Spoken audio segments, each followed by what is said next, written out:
Hi, എല്ലാവർക്കും ഞങ്ങളുടെ വീഡിയോയിലേക്ക് സ്വാഗതം. ഇതൊരു കുക്കിംഗ് വീഡിയോ ആണ്.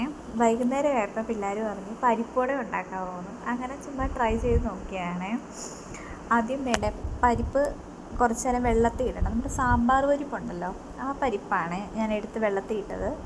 അത് കഴിഞ്ഞ് ഇതേപോലെ ഇഞ്ചിയും വെളുത്തുള്ളിയും കറിവേപ്പിലയും എല്ലാം കൂടി ഇങ്ങനെ കൊത്തി നുറുക്കി ഇങ്ങനെ അരിഞ്ഞ് വെക്കും.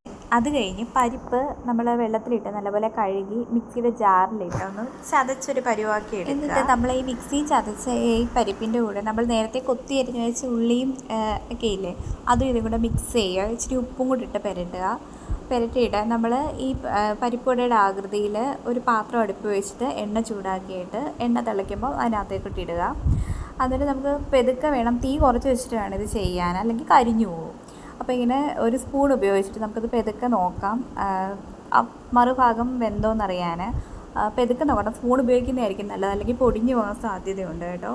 അങ്ങനെ എടുത്ത് നമുക്ക് രുചികരമായ പരിപ്പുവട വീട്ടിൽ തന്നെ ഉണ്ടാക്കാം. അപ്പോൾ ഇത്രയേ ഉള്ളൂ ഞങ്ങളുടെ വീഡിയോ. Okay, thank you.